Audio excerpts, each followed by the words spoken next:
بسم اللہ الرحمن الرحیم۔ بھید، اسرار سے بھرا ایک حیرت انگیز ناول۔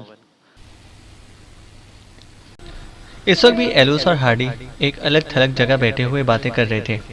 ایلوس نے اپنی خنجر کی نوک سے زمین پر نقشہ بنا کر اپنے ساتھی کو سمجھانا شروع کیا اور بولا، میں پورے یقین کے ساتھ کہہ رہا ہوں، ہارڈی کے مغرب میں واقع یہی وہ چوٹی ہے جس کی ہمیں تلاش تھی۔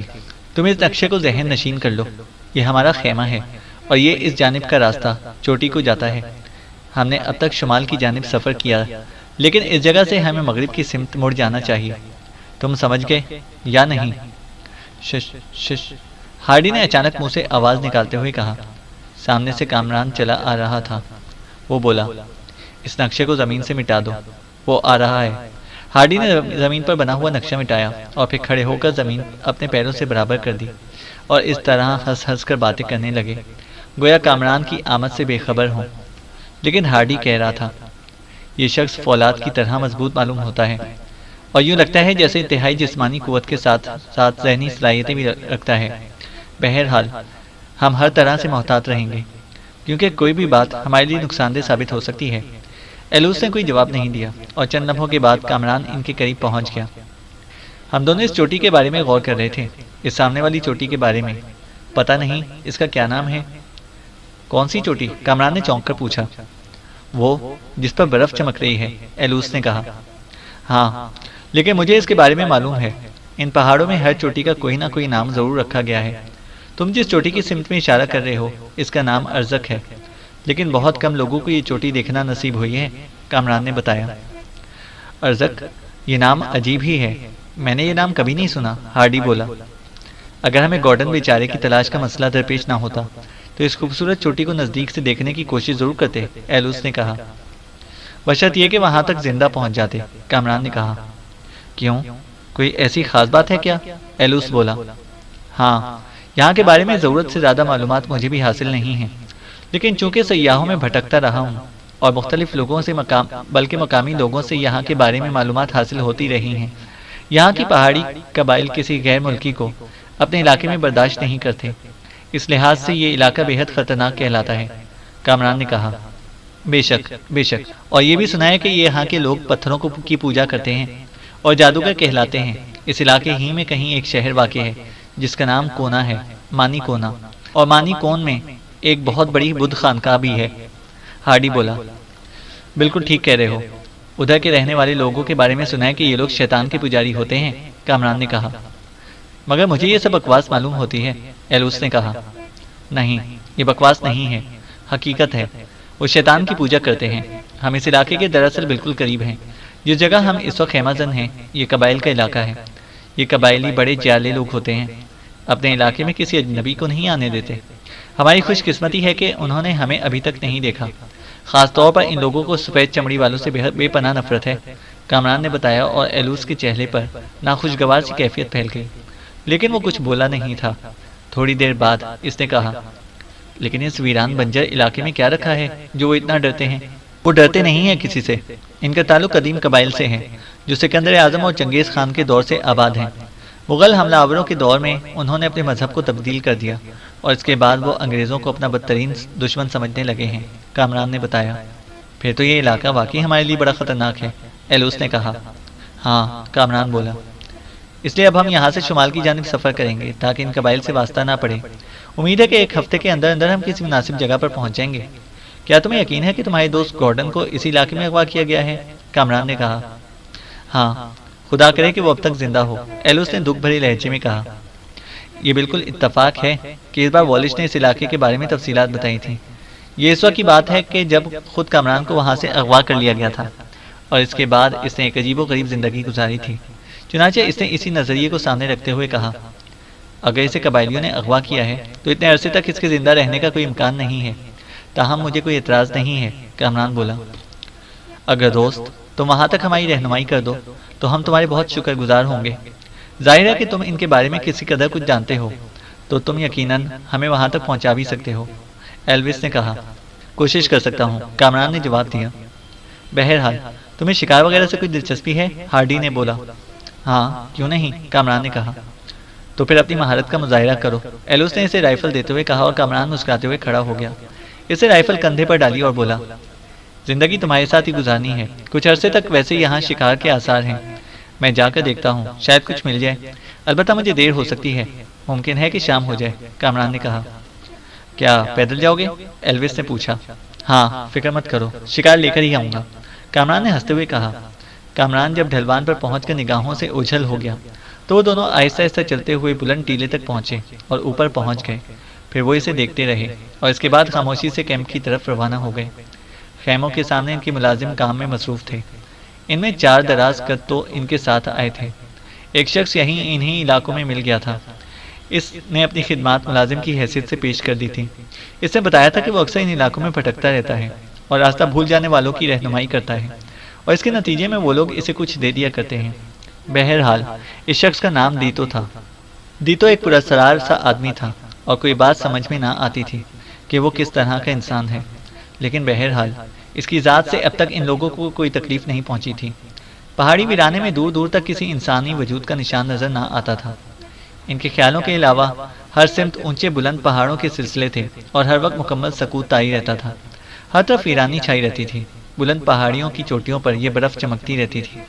چھوٹی پہاڑیوں کی ڈھلوانوں پر سبزے کا فرش بچھا ہوا تھا۔ کہیں کہیں راستوں کے سلسلے نظر آتے تھے۔ ایلوس اور ہارڈی کی نگاہیں اس پہاڑی کی چوٹی پر جمی ہوئی تھیں جس کا نام ارزک تھا۔ دفتن ہی ہارڈی نے کہا، میرے خیمے میں آؤ۔ ہارڈی اپنے ساتھی کے ساتھ اس کے خیمے میں داخل ہو گیا، لیکن ان دونوں کو پتہ نہیں تھا کہ پراسرار دیتو کی نگاہیں ان کا تعاقب کر رہی ہیں۔ خیمے کے اندر پہنچ کر وہ دونوں ایک دوسرے کے سامنے بیٹھ گئے اور ہارڈی نے ایک کاغذ نکال کر اس پر پینسل سے پھر وہی نقشہ بنایا جو پہلے زمین پر کھینچا تھا۔ ہمیں گارڈن سے جو کام لینا تھا وہ اب پورا ہو چکا تھا، اور اب میں یہ محسوس کرتا ہوں کہ اس نئے آدمی کو اپنے ساتھ شامل کرنا مناسب نہیں ہوگا۔ نہ جانے کیوں مجھے اس کی شخصیت وہ نظر نہیں آتی جو ہے، کوئی ایسی بات ضرور ہے اس میں جو ناقابل فہم ہے۔ بہرحال ان قبائلیوں سے ہمیں بچ کر نکلنا ہے۔ ویسے اب اندازہ ہوتا ہے کہ ہمیں جن علاقوں سے گزرنا ہے وہاں کے قبائل پر کوئی اثر نہیں اس بات کا۔ تو تمہارا مطلب ہے کہ اسے اب راستے سے ہٹا دیا جائے؟ ہاں، میں پوری طرح سے یقین کے ساتھ کہتا ہوں کہ ارزک کی چوٹی وہی ہے اور اب وہ ہمارے سامنے ہے۔ ہم کسی اجنبی کو اپنے ساتھ نہیں لے جا سکتے، ہارڈی نے کہا۔ اور ہمیں اسی چوٹی کی تلاش تھی، ایلوس نے کہا۔ ہاں، چنانچہ اب مانی کونا تک ہمیں پہنچنے کے لیے اس کی ضرورت باقی نہیں رہی، ہارڈی بولا۔ لیکن ہم تو اسے بہت ساری پیشکشیں کر چکے ہیں، اور ویسے بھی تم نے اندازہ لگا لیا ہے کہ اس کے بارے میں کہ وہ جسمانی طور پر بہت طاقتور اور ذہنی طور پر بھی بہت طاقتور آدمی ہے، ایلوس نے کہا۔ یہی تو زیادہ خطرے کی بات ہے۔ اگر وہ کوئی نارمل آدمی ہوتا تو ہم آسانی سے اسے ٹھکانے لگا دیتے، لیکن اب ذرا سوچنا پڑے گا کہ ایسے ممکن کیسے ہو سکتا ہے، ہارڈی بولا۔ میرا خیال ہے آسانی سے، ایلوس نے کہا۔ وہ کیسے؟ ہم اس سے کسی بات پر جھگڑا کیے لیتے ہیں اور پھر بہانہ بنا کر اسے صاف کہہ دیں گے کہ ہمیں اس کی ضرورت نہیں ہے، وہ غصے سے ہمیں چھوڑ کر چلا جائے گا۔ لیکن اس سے جھگڑا کرنا خطرے سے خالی نہیں ہوگا، وہ ایک پھرتیلا آدمی ہے، اور پھر ہم بھی یہ نہیں چاہتے کہ اسے یہ اندازہ ہو سکے کہ ہماری منزل مانی کونا ہے۔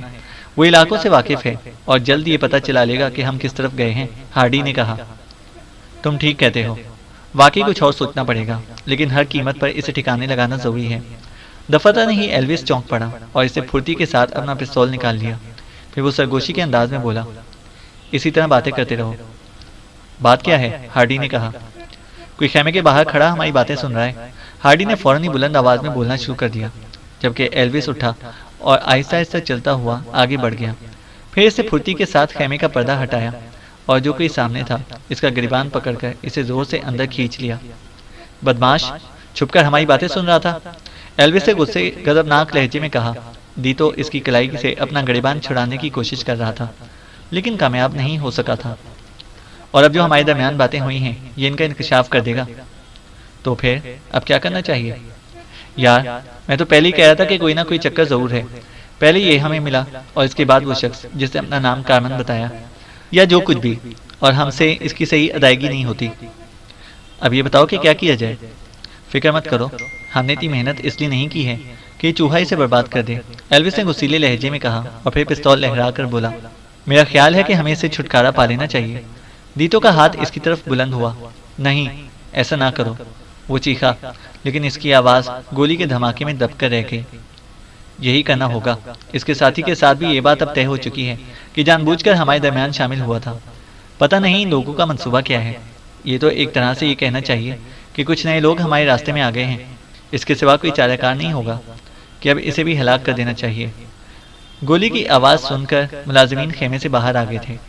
گولی چلنے کی آواز نے انہیں خوفزدہ کر دیا تھا۔ ایلوس نے کہا، وہ خود اپنے جال میں پھنس گیا ہے۔ کیسے؟ ہارڈی نے پوچھا۔ وہ پیدل گیا ہے، اس کے پاس بس چند کارتوس ہیں۔ ہم اگر اپنا سامان لاد کر اپنی منزل کی طرف روانہ ہو جائیں گے۔ اگر وہ پیدل ہمارا تعاقب کرتا ہے تو کرنے دو۔ اس ویران پہاڑی علاقے میں کھانے، گرم لباس اور کارتوسوں کے بغیر وہ زیادہ دن زندہ نہیں رہ سکے گا۔ ویسے بھی اب ہمیں اس کی منحوس شکل برداشت نہیں کرنی چاہیے۔ بہرحال کامران کے لیے ایک اور مشکل پیدا ہو گئی تھی۔ یہ لوگ اس سے ان علاقوں کے بارے میں معلومات حاصل کرنا چاہتے تھے، کیونکہ انہیں مانی کونا پہنچنا تھا، اور ادھر کامران بھی یہی چاہتا تھا کہ وہ ان کے ساتھ مل کر کسی ایسی آبادی میں پہنچ جائے جہاں سے وہ اپنا راستہ ناپ سکے۔ ان لوگوں کے بارے میں اس کے ذہن میں کوئی غلط خیال نہیں تھا۔ وہ اب تک یہی سمجھ رہا تھا کہ یہ دونوں اپنے ساتھی کی تلاش میں ہیں۔ ظاہر ہے کہ ان علاقوں میں اس طرح بھٹکنے والے خزانوں وغیرہ ہی کے چکر میں پڑے ہوتے ہیں۔ اب اتنے سارے لوگ اس چکر میں پڑے ہوئے تھے تو کچھ لوگوں پر کیا توجہ دینی۔ بہرحال وہ تقریباً 1 گھنٹے تک شکار کی تلاش میں گھومتا رہا، اور اس کے بعد اسے ایک بارہ سنگھا نظر آیا جو جھاڑیوں کی دوسری جانب چل رہا تھا۔ کامران دبے پاؤں شکار کی جانب بڑھنے لگا۔ وہ جھاڑیوں کی آڑ لے کر بڑھ رہا تھا۔ اچانک اسے احساس ہوا کہ کوئی اس کا تعاقب کر رہا ہے۔ اس نے اپنے عقب میں جھاڑیوں کو ہلتے ہوئے دیکھ لیا تھا، پھر اس نے کسی کو پھرتی کے ساتھ حرکت کرتے ہوئے دیکھا، اور دوسرے لمحے گولی اس کے کان سے سنسناتی ہوئی گزر گئی۔ اس نے بجلی کی طرح پلٹ کر فائر کیا اور کوئی کراتا ہوا جھاڑیوں کے اندر گرا۔ کامران تیزی سے آگے بڑھ کر اس کے قریب پہنچ گیا۔ جھاڑیوں میں پڑا ہوا شخص بالکل ساکت تھا، اور وہ دبلا پتلا سا نوجوان تھا، اور حلیے سے کچھ سمجھ میں نہیں آتا تھا۔ البتہ بڑی ہوئی داڑھی اور کسی قدر بھیانک چہرہ یہ ثابت کرتا تھا کہ ممکن ہے کہ کوئی ڈاکو وغیرہ ہو۔ کامران نے دل میں سوچا کہ شاید اس کا گروہ یہیں کہیں قریب ہی ہوگا۔ اسے اندازہ لگانے میں بھی دیر نہ لگی کہ اس ڈاکو کا گھوڑا بھی کہیں نزدیک ہی ہوگا، کیونکہ اسے علم تھا کہ یہ لوگ پیدل کہیں نہیں جاتے۔ اس ڈاکو نے کسی بلند جگہ سے اسے دیکھ لیا ہوگا اور تعاقب کرتا ہوا ادھر آ گیا ہوگا۔ کامران آگے بڑھتا ہوا ڈھلوان کو طے کر کے اوپر پہنچ گیا۔ اس کا اندازہ بالکل درست تھا۔ اسے ایک گھوڑا نظر آیا جس پر سین کسی ہوئی تھی۔ ایسا ایسا وہ گھوڑے کی جانب بڑھا، اور پھر اس نے گھوڑے کی پشت پر سوار ہو کر ہر سمت کا جائزہ لیا۔ جنوب کی طرف کچھ فاصلے پر دھواں اٹھتا ہوا نظر آیا۔ یقیناً وہ ڈاکوؤں کا ڈیرا تھا۔ تاریکی پھیلتی جا رہی تھی۔ کامران کو اپنے کیمپ سے نکلے کافی دیر ہو گئی تھی۔ اس سے زیادہ کچھ کرنا بالکل مناسب نہیں تھا۔ ایک ڈاکو اس کے ہاتھوں مارا گیا تھا۔ اگر اس کے ساتھیوں کو اس کی موجودگی کا علم ہو جائے تو سنگین صورتحال پیش آ سکتی ہے۔ نہ جانے ان کی تعداد کتنی ہو۔ چنانچہ وہ واپس جا کر ایلوس اور ہارڈی کو اس کے بارے میں اطلاع دینا ضروری ہے۔ باقی تو سارے ملازم ہیں، ان سے کوئی فائدہ نہیں ہوگا، اور ڈاکو آسانی سے انہیں مار لیں گے۔ چنانچہ اس نے گھوڑے کا رخ تبدیل کیا اور اس طرف چل پڑا جہاں ان کا کیمپ لگا ہوا تھا۔ کیمپ کے قریب اس نے بڑے ٹیلے پر چڑھ کر دیکھا تو حیران رہ گیا۔ ہر طرف ویرانی تھی، نہ خیمے تھے، نہ ایلوس، نہ ہی گھوڑے وغیرہ۔ اس نے گرد و پیش کے ٹیلوں کا جائزہ لیا۔ کوئی مشکوک بات نظر نہیں آئی۔ وہ اپنی رائفل سنبھالے چوکنا ہو کر آگے بڑھا جہاں ہارڈی کا خیمہ تھا۔ وہاں اسے خون کے دھبے نظر آئے، لیکن اس کے علاوہ کوئی ایسی چیز نظر نہیں آئی جس سے یہ ظاہر ہو کہ یہاں کوئی گڑبڑ ہوئی ہے۔ اس کی تجربہ گار نگاہوں نے یہ اندازہ بے شک لگا دیا تھا کہ یہ لوگ عجلت میں خیمے اکھاڑ کر سامان وغیرہ سمیٹ کر کہیں روانہ ہو گئے ہیں۔ کیوں؟ کیا کسی حملے وغیرہ کا خوف تھا؟ پھر کس چیز سے وہ خوفزدہ ہوئے؟ بہرحال خون کے دھبے اسے پریشان کر رہے تھے۔ سمجھ میں نہیں آ رہا تھا کہ یہ کون ایسا ہے جس نے یہاں کوئی ہنگامہ آرائی کی ہے۔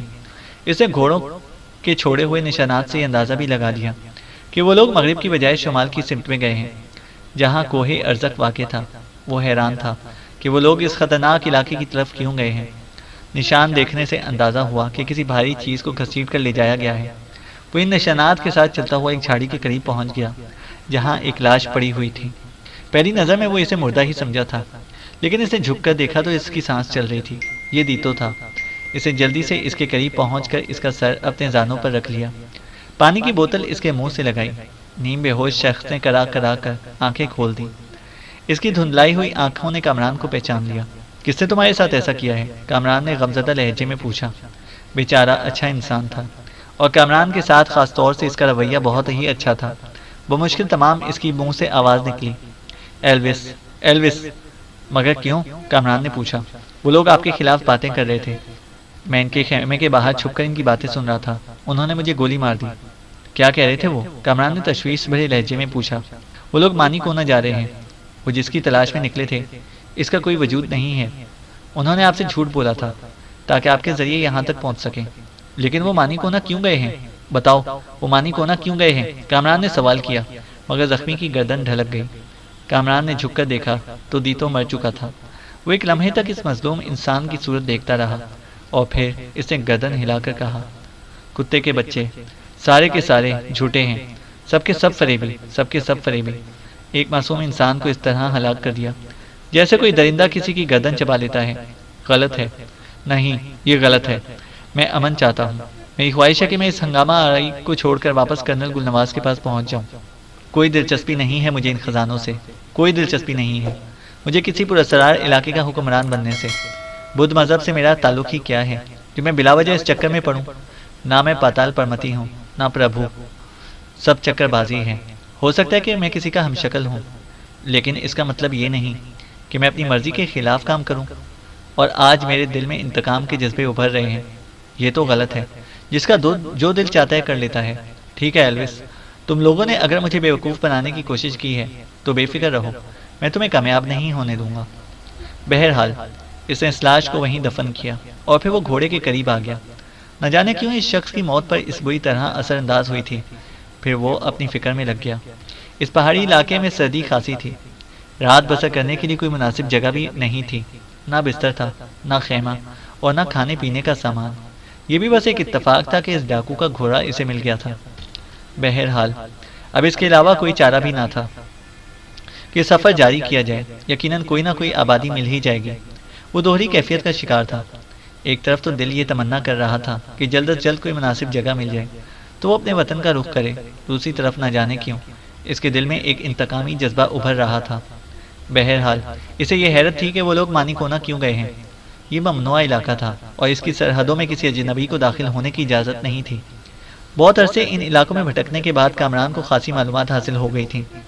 بہرحال اس کے علاوہ کوئی چارہ نہیں تھا کہ ان لوگوں کی تلاش میں اسی سمت کا رخ کیا جائے۔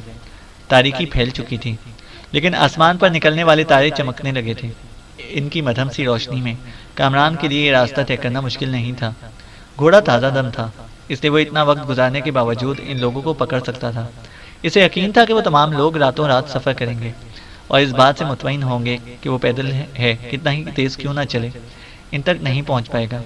اس سے کوہ ارزق کی برف پوش چوٹی کی طرف دیکھا اور اپنے گھوڑے کا رخ اسی سمت میں موڑ دیا۔ اسی سمت سے گزرنے کے بعد مانی کونا کا علاقہ مل جاتا تھا۔ راستہ تقریباً معلوم ہی تھا۔ ایک بار جب امینا سلفا اسے لے کر اس سمت میں آئی تھی تو اس نے وہاں ایک اقامت گاہ میں کچھ وقت قیام کیا تھا۔ اقامت گاہ کے گنجے پجاری اور بڑے مندر کے فلک شگاف بغل کی آواز اسے اب تک یاد تھی۔ وہ مندر جو کبھی مہاتما بدھ کے راہبوں کی خانقاہ تھی، اب شیطان کے پجاریوں کے قبضے میں تھی۔ رات آدھی سے زیادہ گزر چکی تھی جب اسے ایک بار پھر روشنی نظر آئی۔ یہ روشنی آگ سے ہی ہو رہی تھی۔ نشیب میں ایک چشمے کے کنارے آگ روشن تھی۔ وہ غور سے اس آگ کے پس منظر میں لگے ہوئے خیموں کو دیکھنے لگا اور اسے اندازہ ہو گیا کہ یہ خیمے کم از کم ایلوس ہارڈی وغیرہ کے نہیں ہیں۔ کچھ دیر بعد اسے اندازہ ہو گیا کہ یہ ان خانہ بدوش قبائلیوں کا کوئی پڑاؤ ہے جو مانی کونا کے قرب و جوار کی پہاڑیوں میں ادھر ادھر گھومتے رہتے ہیں۔ یہ بڑے خونخوار اور وحشی لوگ تھے۔ ایلوس اور ہارڈی یقیناً ان سے بچ کر ہی نکلے ہوں گے۔ اس نے کافی فاصلے سے چشمے کو پار کرنے کا فیصلہ کیا اور درختوں کی آڑ لیتا ہوا نشیب میں سے ہوتا ہوا چشمے کے کنارے جا پہنچا۔ جھاڑیوں کے پیچھے سے اس کی تیز نگاہوں نے گھوڑے پر سوار پہرے داروں کو دیکھا جو پڑاؤ کے احاطے میں پھیلے ہوئے تھے۔ پھر اس کی نگاہ پڑاؤ کے نزدیک ہی کچھ اور خیموں پر بھی پڑی۔ پڑاؤ کے بیچ میں 3 خیمے نصب تھے اور یہ انہی لوگوں کے خیمے تھے جو بیچارے مظلوم کا خون کر کے یہاں آئے تھے۔ اگر اس کا اندازہ غلط نہیں تھا تو ان خانہ بدوشوں نے ایلوس اور ہارڈی کو ہلاک کر دیا تھا۔ اندازہ لگانا ضروری تھا، چنانچہ وہ بہت احتیاط کے ساتھ آگے بڑھا۔ ان خانہ بدوشوں کے ایک شکاری کتے نے کھیل خراب کر دیا۔ تاریکی میں اچانک ہی ایک گراہٹ سنائی دی اور اس کے بعد وہ کامران پر جھپٹا۔ اس کی گراہٹ سنتے ہی خیموں سے مسلح افراد نکلے۔ گھوڑوں پر سوار پہرے دار بھی اپنی اپنی کمان سنبھال کر اس طرف دوڑے۔ یہ کس قدر خونخوار لوگ تھے، کامران کو ان کا بخوبی اندازہ تھا۔ اب اس کے علاوہ کوئی اور چارہ نہیں تھا کہ ہتھیار ڈال دے، چنانچہ وہ خود ہی ان جھاڑیوں سے نکل کر کیمپ پہ پہنچ گیا۔ گھوڑے پر سواروں نے اسے چاروں طرف سے گھیر لیا، لیکن پھر اچانک ہی کامران کو ایک چانس مل گیا۔ ایک گھوڑ سوار اس کے قریب سے گزرا۔ گھوڑے کی ایک طرف نیام میں لٹکی تلوار موجود تھی۔ کامران کا ہاتھ بے اختیار اس تلوار پر پہنچ گیا، اور پھر نہ جانے اسے کیا ہوا کہ اس نے تلوار اس نیام سے کھینچ لی اور اس کے بعد ان پر حملہ کر دیا۔ پتہ نہیں کون سا جذبہ اور کون سی قوت تھی، یا اسے جو تربیت دی گئی تھی، اس میں اعلیٰ درجے کی تلوار بازی بھی شامل تھی۔ 3 سوار گر چکے تھے کہ اچانک ایلوس اور ہارڈی کی آواز سنائی دی۔ وہ چیخ چیخ کر لوگوں کے درمیان سے ہٹنے کے لیے کہہ رہے تھے۔ ایک لمحے کے لیے ان کی آواز سن کر کامران ایک بار پھر حیرت زدہ رہ گیا۔ اس کا مطلب یہ تھا کہ وہ لوگ ان کے قیدی نہیں ہیں اور نہ ہی مارے جا چکے ہیں، بلکہ ان کے ساتھ ہیں۔ اس لیے اتنے حملہ آوروں میں کچھ کر لینا ممکن نہیں تھا۔ چنانچہ اب 2 ہی باتیں تھیں، یا تو ان کے قبضے میں چلا جائے یا زندگی کی جد و جہد کرے۔ اسے خود اپنی اس برق رفتاری پر حیرت ہوئی تھی۔ بے شک ان لوگوں نے اسے پاتال پرمتی کی حیثیت سے بڑی تربیت بھی دی تھی۔ راکان، ہنزا، گرشک، سبیتا، امینہ سلفا، کتنے کتنے کردار ایسے تھے جنہوں نے اسے سنبھالنے میں بہت زیادہ جد و جہد کی تھی۔ جو کچھ اسے حاصل ہو چکا تھا، صحیح معنوں میں اسے خود بھی اس کا تجربہ نہیں ہو سکا تھا ابھی تک، لیکن اس وقت ان لوگوں کے درمیان سے نکل آنے کی یہ حرکت بڑی زبردست تھی۔ اس نے جھاڑیوں میں چھلانگ لگائی اور تاریکی میں غائب ہو گیا۔ حملہ آوروں نے تعاقب کرنے کی کوشش نہیں کی تھی، بلکہ چیختے چلاتے اپنے پڑاؤ کی سمت میں واپس ہونے لگے تھے، جو ایک لمحے میں ہو گیا تھا اور ایک آدمی کے ذریعے ہوا تھا۔ اس کی انہیں امید نہیں تھی۔ پتہ نہیں وہ کیسے کیسے خوف کا شکار ہو گئے تھے۔ ممکن ہے انہوں نے سوچا ہوگا کہ کامران تنہا نہیں ہے، بلکہ اس کے ساتھ بڑے گروہ کی موجودگی کے امکانات ہیں۔ بہرحال وہ ان سے چھپنے میں کامیاب ہو گیا، کیونکہ انہوں نے اس کا پیچھا کرنے کی کوشش نہیں کی تھی۔ پھر ایک بار دوبارہ ایلوس اور ہارڈی کی طرف سے عجیب و غریب کیفیت کا شکار ہو گیا۔ پتہ نہیں یہ لوگ مانی کونا کس لیے جا رہے تھے۔ یہاں رکنا عقلمندی کی نشانی نہیں تھی۔ چنانچہ وہ تیزی سے چٹانوں کو پھلانگتا ہوا اس جگہ پہنچا جہاں گھوڑا بندھا ہوا تھا۔ پھر گھوڑے پر سوار ہو کر وہ پوری رفتار سے اس سمت میں روانہ ہو گیا جس طرف سے آیا تھا۔ اس کا خیال ٹھیک نکلا۔ جس جگہ ان لوگوں کا کیمپ تھا، اس سے 10 میل مغرب میں ایک کیمپ کے آثار نظر آ رہے تھے۔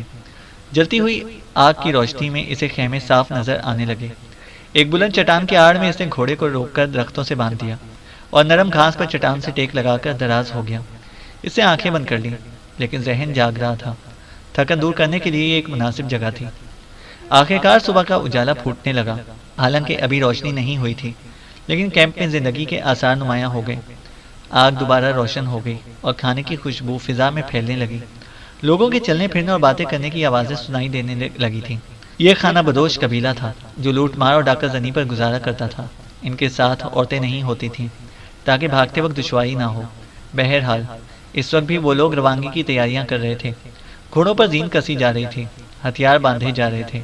کامران ایک لمحے تک سوچتا رہا اور پھر اس کے بعد اس نے ان کے قریب جانے کا فیصلہ کیا۔ وہ گھوڑے پر سوار ہو کر اطمینان کے ساتھ آگے بڑھ گیا اور چند ہی لمحوں میں اسے دیکھ لیا گیا۔ اسے دیکھتے ہی بہت سی آوازیں ایک ساتھ بلند ہوئیں اور دوسرے ہی لمحے کئی رائفلوں نے اسے اپنی زد میں لے لیا۔ کامران پر اطمینان انداز میں آگے بڑھتا چلا جا رہا تھا اور اسی جرأت مندی کی وجہ سے خانہ بدوشوں کو گولی چلانے کی ہمت نہ ہوئی۔ اس کے سردار نے گھوڑے کو ایڑ لگائی اور اس کے پاس پہنچ گیا۔ دونوں گھوڑے رک گئے، لیکن کامران کو ایک بار پھر شدید ذہنی جھٹکا لگا۔ یہ چہرہ اس کا جانا پہچانا تھا۔ بیری سان ایسا شخص نہیں تھا جسے کامران آسانی سے بھلا سکتا۔ وہ خونخوار آدمی تھا، اور نہ جانے کیوں جب وہ پہلی بار کامران کو ملا تھا تو کامران کو ایسا ہی محسوس ہوا تھا جیسے وہ ڈاکوؤں کا سردار ہو۔ بیری سان نے بھی شاید کامران کو پہچان لیا تھا۔ وہ اسے خونخوار نظروں سے اسے دیکھنے لگا تو کامران نے کہا، کیوں؟ کیا بات ہے بیری سان؟ کیا تم اندھے ہو گئے ہو؟ دیکھو میں نے تمہیں ایک بار پھر تلاش کر لیا ہے۔ بیری سان بری طرح گھبرایا اور بولا، تم مجھے امید تھی کہ تم مجھے انہی علاقوں میں ملو گے۔ بیری سان کے ڈاکو ساتھی کامران کے گرد جمع ہونے لگے۔ ان کی آنکھوں کی خونخوار چمک ماند پڑ گئی تھی، لیکن بیری سان مشکوک نگاہوں سے ادھر ادھر دیکھ رہا تھا۔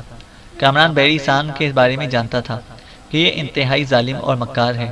نہ اس کے دل میں کسی کے لیے دوستی کا جذبہ ہے اور نہ اعتبار کا۔ لوٹ مار یقینی طور پر پہلے بھی اس کا پیشہ ہوگا۔ کیا دیکھ رہے ہو بیری سان؟ کامران نے کہا۔ تمہارے آدمی کہاں چھپے ہوئے ہیں؟ نہیں، میں اکیلا ہوں۔ جھوٹ بول رہے ہو، بیری سان بولا۔ میں کہتا ہوں تو بتاؤ کہ یہاں کیا کر رہے ہو تم، ورنہ میرے آدمی تمہاری کھال اتار دیں گے۔ بیری سان نے کامران سے کہا۔ میں تمہاری تلاش میں نکلا ہوں، کامران نے کہا۔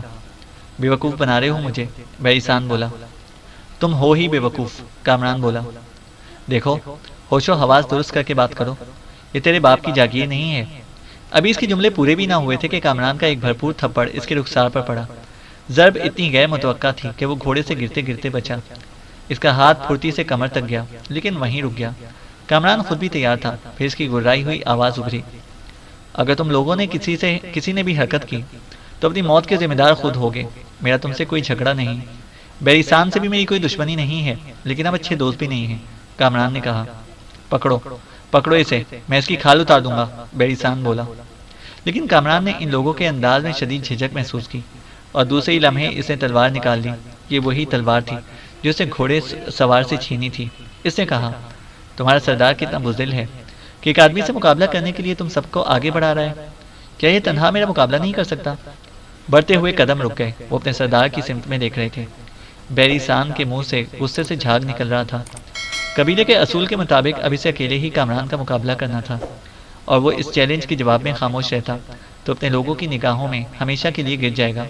یہ بات وہ بخوبی جانتا تھا کہ اس نے اسے بڑی چالاکی کے ساتھ ذاتی مقابلے پر مجبور کر دیا ہے، اور پھر اسے یہ بھی شک تھا کہ کامران اکیلا نہیں تھا۔ یقیناً اس کے آدمی قریب ہی چھپے ہوئے ہوں گے۔ اس کی خونی نگاہیں نفرت اور غصے سے کامران کو گھور رہی تھی۔ کامران کے ہونٹوں پر ایک مدھم سی مسکراہٹ پھیلی ہوئی تھی۔ بیریسان نے کہا، کامران، میری تیری پہلی ملاقات میں بھی میرے اور تیرے درمیان کوئی جنگی ماحول نہیں پیدا ہوا تھا، اور میں سمجھتا ہوں کہ اس وقت بھی یہ تیری زیادتی ہے۔ ڈرتا ہے بزدل، کامران نے کہا۔ کتے! اچانک بیریسان نے دھاڑا اور تلوار کھینچ کر کامران پر جھپٹا۔ تیری موت میری ہاتھوں لکھی ہوئی ہے، اس نے اچانک حملہ کیا۔ لیکن کامران کی تلوار بھی تیار تھی۔ اس کی تلوار بیریسان کی تلوار سے ٹکرائی، سب لوگ دور ہٹ گئے۔ اب وہ اپنے سردار کے انجام کے منتظر تھے۔ دوسرے ہی لمحے دونوں کے درمیان خوفناک جنگ شروع ہو گئی۔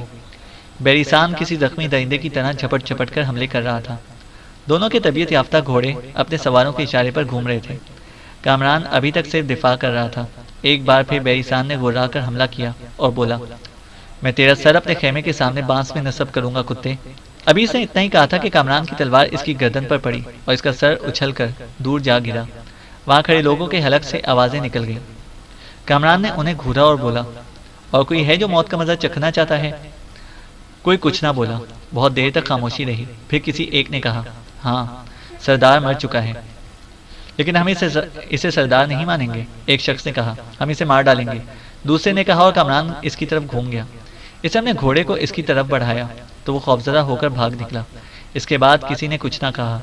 کامران گھوڑے سے نیچے اتر آیا اور انہیں گھورتا ہوا اس طرف چل پڑا جہاں کھانا پک رہا تھا۔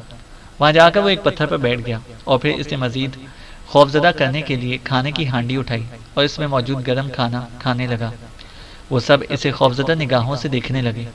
اس کی تلوار نے ہی ان لوگوں کو خوفزدہ کر رکھا تھا کہ اس کے اس انداز سے وہ لوگ اور مرعوب ہو گئے۔ خود کامران کو یہ اندازہ نہیں ہو سکا تھا کہ وہ یہ سب کیسے کر رہا ہے۔ اس وقت وہ ایک انتہائی وحشی قبیلے کا کوئی سردار ہی معلوم ہو رہا تھا۔ اسے یہ احساس ہو رہا تھا کہ یہ سب کچھ اس کی اپنی کوششوں کا نتیجہ نہیں ہے، کوئی اور اندرونی قوت اسے اس طرح کے کام کرنے پر مجبور کر رہی ہے، ورنہ خود تو وہ ایک خوش مزاج، زندہ دل اور زندگی کی لطافتوں میں ڈوبا ہوا نوجوان تھا۔ پتہ نہیں یہ تبدیلی کن پراسرار قوتوں کا کارنامہ ہے۔ واقعی انہیں پراسرار قوتوں کا کارنامہ ہی کہا جا سکتا تھا۔ اس کا مطلب ہے اس نے واپسی کا جو فیصلہ کیا ہے اس پر عمل نہیں کر پائے گا۔